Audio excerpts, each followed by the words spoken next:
welcome back to the Cashflow Pirate podcast number 13. It's been a couple of weeks since the last episode, which you may remember was called Can You Make Money Following an Online Course? Not the shortest title in the world, but it makes sense. So in that, if you haven't listened to it, you should listen to it, because this is really going to be just a follow-up to that episode. As I said, I would give an update on how it went. So this is it. I did want to get this out a little bit earlier, but I've just moved house, so I'm in the new place now. But I've also had some bad health issues with some gallbladder problems and gallstones and all sorts of hassle. So it's been a bit chaotic, but hey, you just got to keep going. So here I am.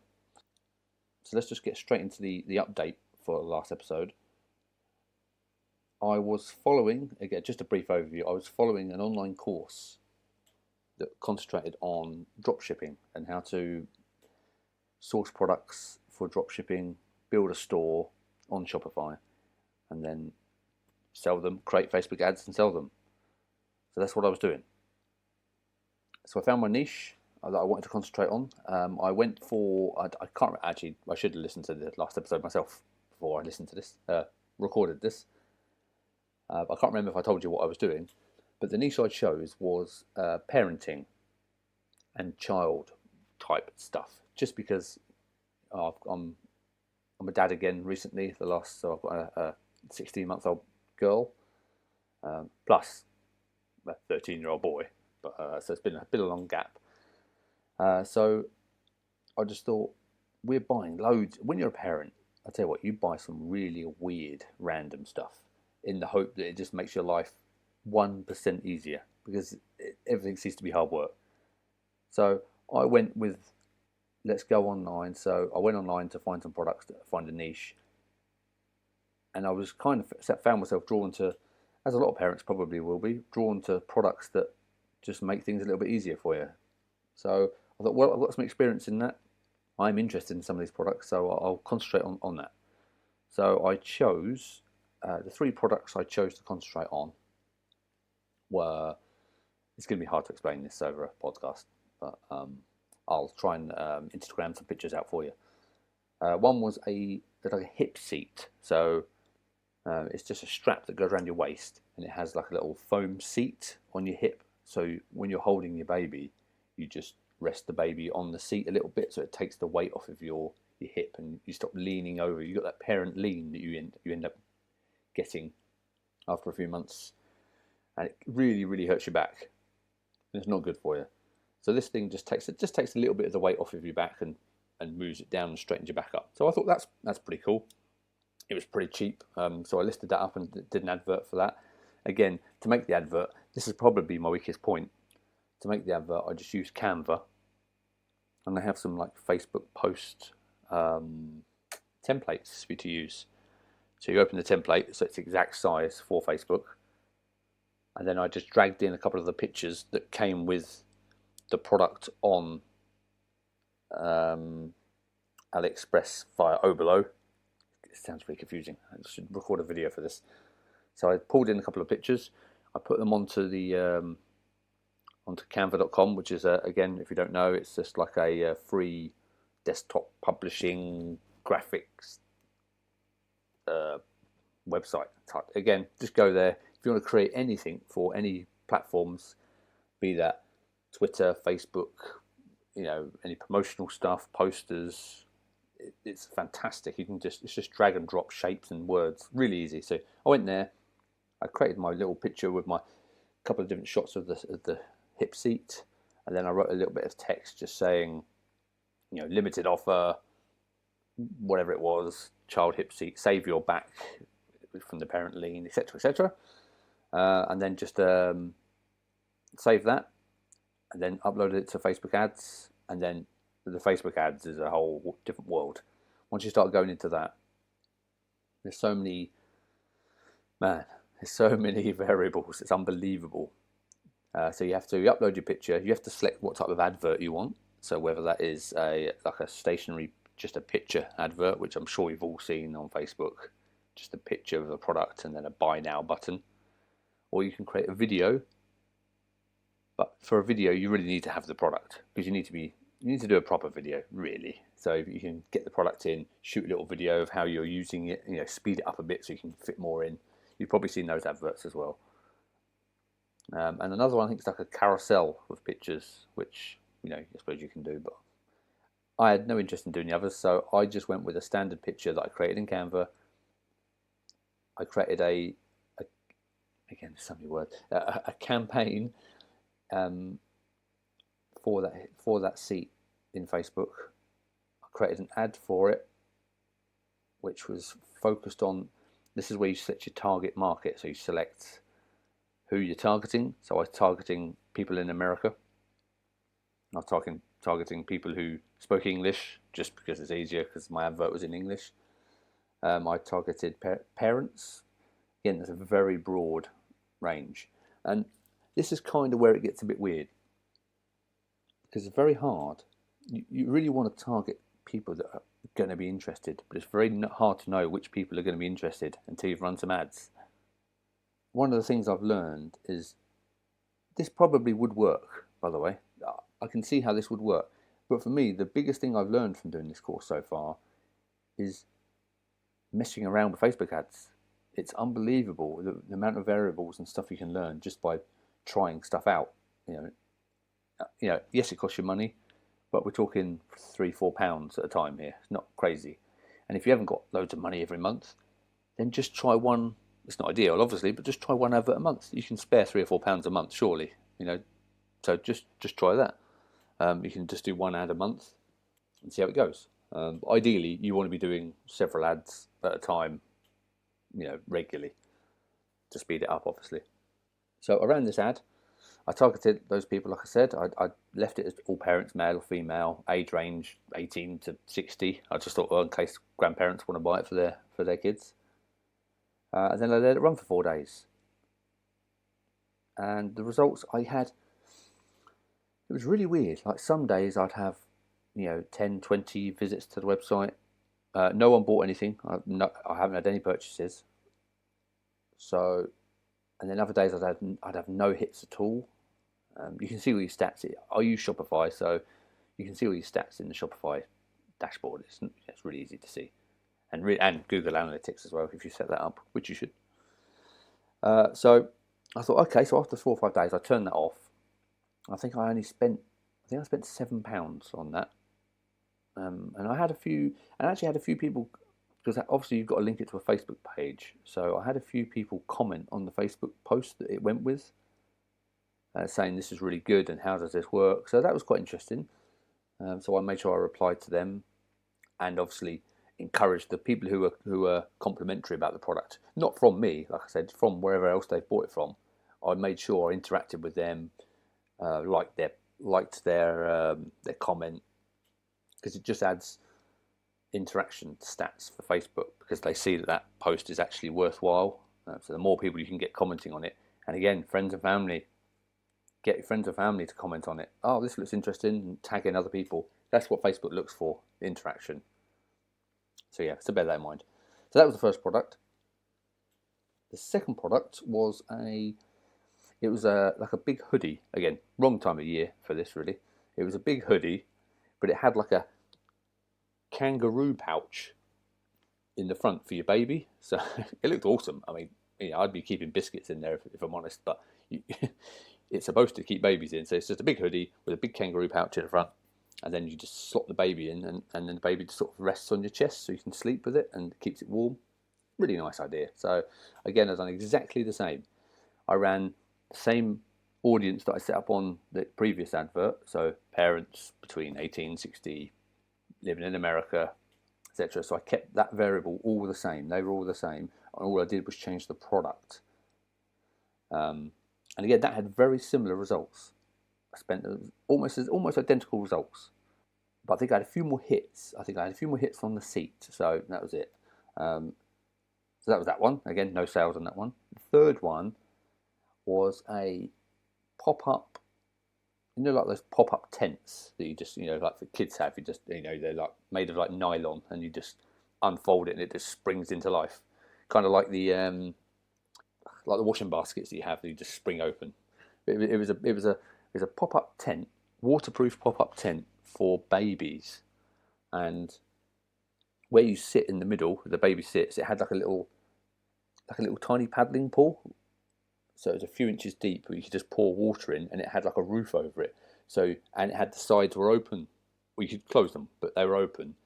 And then you could take it to the beach or in your house or the garden, and then your baby could just sit in a little puddle of water, playing in the water, really shallow, really small, but they'd still be outside feeling the fresh air. And it's actually looked really nice. I thought that's a pretty cool idea. So again, I did exactly the same. And guess what? Exactly the same results. So as you can see, I started thinking, okay, so maybe it's the audience that I'm targeting and not the right people, because I'm not getting enough people to click on it, which means either the product is not interesting enough, which I feel it kind of was interesting enough, because I don't know, I think they were pretty cool products. But of course, well, people not clicking tells you that it's not popular. But I was happy with the product. I thought they're good enough to get more clicks than this. So the other thing is, who am I targeting? It might be the problem. So I went kind of broad on the sense that, just parents between certain, very, very wide range. So maybe I need to focus in and find out if you, in Facebook, if you go to the audience insights section in the ad section, again, if you've never done it, this won't mean anything to you, but there's an audience insights section. And what that does, you type in your keyword. So if I'm typing in babies or parenting or something like that, it will then tell you people in that group, what pages do they like? So what are the most liked pages within the people who list themselves as parents are, which, as you can probably guess, is invaluable, really. So when I put in parenting, there's a couple of pages. I think Pampers, for nappies, I think Pampers were up there as one of the pages people liked. So what you can do now is run the same ad again, leave everything. So let's go back to the hip seat. You can run exactly the same hip seat ad, same picture, same goals, as it were, but then just target people who like the Pampers page. So you can actually niche down and go right down to saying only people that like the page Pampers will see my advert. And then again, or any other big. But again, that's a huge page, Pampers. That's massive. That's millions of people. So maybe you want to find something. Maybe it's more funny parenting moment pages or something like that. And then you can target just that page. So only people that it's parents that are seeing it specifically. So that's where I'm at. So no sales, but I think what it has, like I said before, what it has taught me is it's invaluable to just mess around with Facebook ads, because there's so much to it, so many tiny little variables that you can do, that if you do plan on using Facebook ads, it's very similar to Instagram as well, by the way, obviously same company. So if you do plan on selling something, even if it's not dropshipping, it can be anything. I mean, we're talking about if you want to sell your own items on your own website, you want to create yourself, anything at all, anything that you're selling on a website, you want to create an advert for on Facebook. Doing this is actually a fantastic way of learning how it all works, because I haven't had to create a product, so I haven't had to go through I can skip the having to create a product idea. Using this course that I used helped me set Shopify up with all the little tiny weird settings that you have to do that no one tells you about, and like how to offer free shipping. For example, how to offer free shipping. You can't actually do that on Shopify. You can't. There's not a button that just says free shipping, done. No, you have to put in. I'm not going to go into it, but you have to put in a weight for every product that you import. So then you have to set a class that says anything that's, again, the weight is arbitrary. It means nothing. So anything that I've put has a weight of 0.1 kilos receives shipping cost of £0. Yeah, and then any other products you don't want to give free shipping away on, you have to put them as 0.2 kilos, and then it picks up, 0.2 kilos, that must mean you want the standard shipping service. It's ridiculous. But again, without watching someone do it, it wouldn't make any sense. You'd never figure that out in a million years. So that was definitely very valuable. So like I said, the process of finding, so I found a product, I managed to set a Shopify store up, import the products via the Oberlo app that I explained earlier that comes within Shopify. So I've imported my products, got my products on the website, and do you know what? That is actually the easy bit. The hard bit is the next stage, is the Facebook ads. So it's definitely worth just getting these remote products for dropshipping, sticking them into Facebook ads, and then just learning how Facebook ads work. I've learned loads already. Just even like using, you've got to set up your pixel, which is the bit of code that you put onto your website from Facebook that records all the data for you. So you must have the pixel set up, but otherwise you're not going to be recording anything, which is no good to you because you want to know what's happening. So understand how the pixel works, how the business manager works, how the audience insights works, everything. Really interesting, but you kind of, there's no point me going into too much detail on here because you really do need to see someone do it. So you need a video, you need to, there's loads online, loads of free ones online. You don't need to buy a course on Facebook ads. You can do, I suppose, but there's so much free information. But the problem is it changes so much. Facebook changes stuff so often. You really have to kind of keep up to date with it. Yeah, so that's it. That's where I'm at. So I'm going to keep going. I'm going to keep looking for products or change. I mean, I may even look into paying someone on Fiverr to create an advert for a product for me. I might try that route. So if I take a new product, I'll send it to Fiverr and say, look, I need an advert for Facebook. Here's the pictures. Create something nice for me. That may be more beneficial because, again, like I said before, I'm so not very creative. It's horrendous. I'm the least creative person in the world. So I've always struggled with that. And copy as well. It may well be worth. I mean, again, I know you're spending money here, but it may well be worth paying a copywriter to write some ad copy for you, which I found very interesting. I've actually been reading a really interesting book at the moment about copywriting and persuasive writing.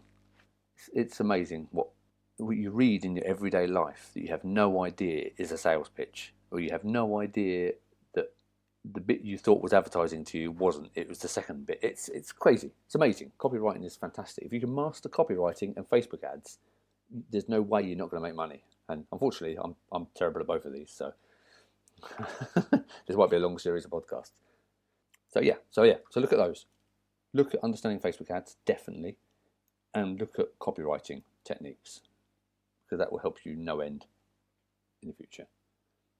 So that's it. So that is my update on the Can You Make Money Following an Online Course. I will continue. Next time I will give you an update on how it's going, because I'm still going. I have still been working on my Backyard Goat website, my motorcycle brand. What I've actually done now, I can't remember where I've got up to update. So I've changed it now. So what I'm doing with the Backyard Goat is I'm selling custom designs that I'm thinking of a design, going to my designer, a guy just I found on Fiverr again, but now I'm using him outside of Fiverr, so I'm just paying him $40 each design, which is actually pretty good because he hand draws all this stuff. It's amazing. So I'm paying $40. I come up with an idea. It can be a picture, it can just be a bit of text, whatever I think, and I say to him, look, I want it to look roughly like this.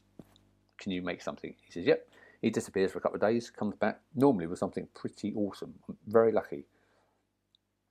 So I take his design, pay him $40. He sends me all the files I want and all the edits I want. It's just great. I then upload it, and then upload it to I've got a Shopify. I'm actually playing around. I've actually got two Backyard Goat websites. I'm playing around to see which I like more. I've actually got a Shopify Backyard Goat, which is for the UK market. So I'm using print on demand, so every time someone buys something, it gets printed and shipped from the third party company.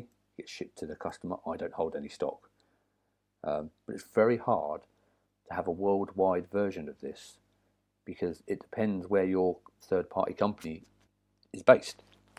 So you need to think about that. So the company I've chosen are Incredible, are the company I've chosen for my UK market. So if I sell a t-shirt, they print it and they send it to my customer, and they're in the UK. So it's normally 4 or 5 days turnaround from ordering. which obviously is not ideal. I'd like to hold the stock myself, but that is upfront cost, which I don't have at the moment. So that's okay for the moment. People are okay with that. Again, as long as you state in the description that it may take 3 or 4 or 5 days to arrive, most people are okay with that. And then I also have a WordPress website, which has all the like US market, US Canada type market.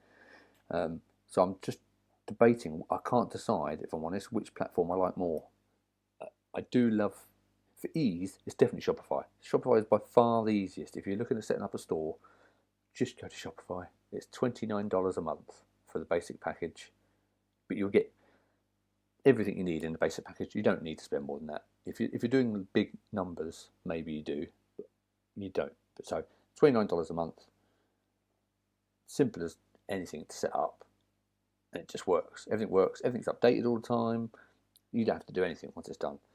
WordPress, again, you might pay £50 a year for the hosting, but you can have 20 websites on that, 20 WordPress websites on that for the one price, which obviously is way better. And you can customize the hell out of WordPress. You can't customize anything on Shopify, so that is the difference. But WordPress, it's a lot more fiddly. It really depends on which hosting you choose as well, so that makes a big difference on WordPress. So there's a lot more to it for WordPress, and you've got to do the updates yourself unless you pay someone. It is, but yeah, anyway, so I'm still playing around with which one I prefer more, so I'm still sorting it out. But I've been doing a lot of trying to be very active on Instagram on the Backyard Goat, so commenting on people's pages, commenting on their posts, and I've actually started to get a bit of traffic on that now, which I'm finding quite interesting. So, so what I've decided to do is I'm now giving away 50% of my profit, because the reason why is there's lots of like motorcycle custom apparel companies. There's loads, and they're all quite similar. If you're honest, it's always things with skulls on, things with spanners on, black and white. They're everywhere. They're everywhere. Very hipstery. So I didn't want to just create another one. I wanted to do something a bit different. So I've decided to give 50. I'm sponsoring certain people and then giving them 50% of any t-shirt sales that I get. It's a bit confusing, I know, but it makes sense if I explain it all.